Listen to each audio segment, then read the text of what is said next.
Welcome to Short Sale Coach. Today we are trying to answer the question, how are utilities handled with regards to a short sale?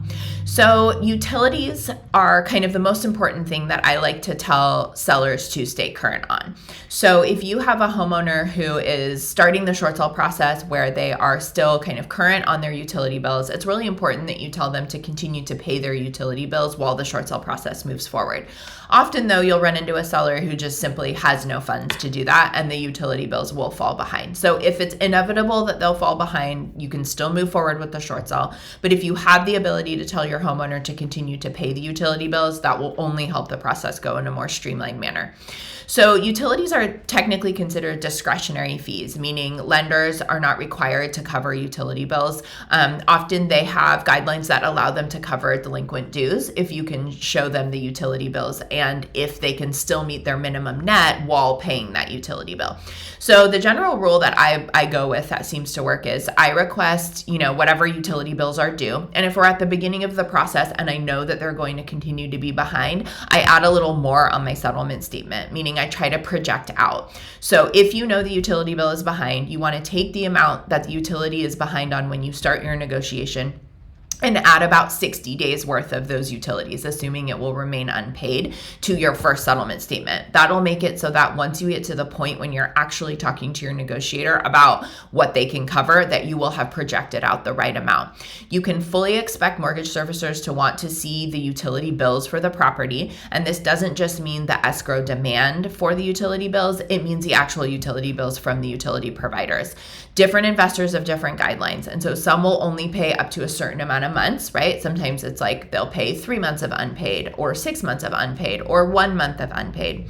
Other investors have guidelines where it says they'll only pay a certain type of utility bill, like they will cover water, but they won't cover electricity, or they will cover water and electricity, but they won't cover any sewer, right? So different lenders have different rules. It's impossible for me to go through each one of them right now, but you can always ask your negotiator as soon as you're assigned to underwriting and kind of past that file complete phase, you should be asking what they do for utilities. Always ask for the maximum on your settlement statement, right? Because the worst that'll happen is the lender will say, no, you need to either remove that utility request or reduce it. So there's no reason, if you know that there's going to be unpaid utilities, there's no reason to leave that off of your settlement statement. The worst that will happen is the lender will decline to pay for it, and then you'll just have to remove it and figure out how to get it paid.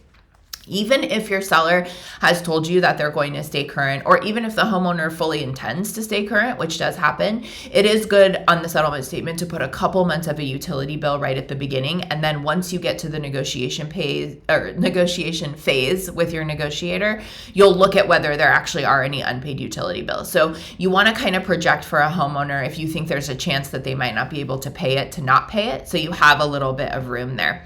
There's also a time where the lender might be like, we can pay that utility bill, but it's causing the net to be too low, so you'll have to raise an offer. And that's kind of a decision you need to make with yourself and maybe with the buyer's agent. So sometimes if you're not meeting the net, the lender will offer an option like you can either raise the purchase price to meet the net and we'll pay the utility bill, or you can remove the utility bill and we'll meet the minimum net.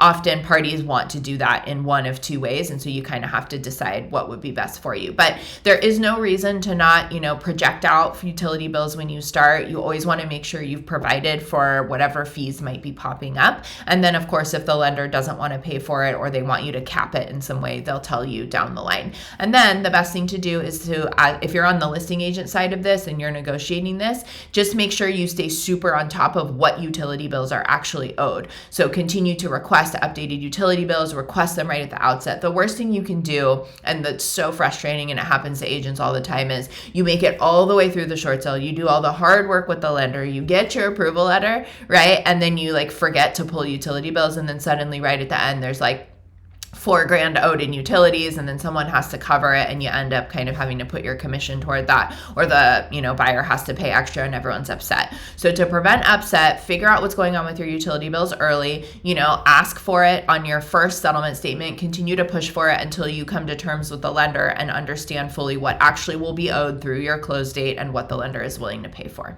Let me know if you have questions.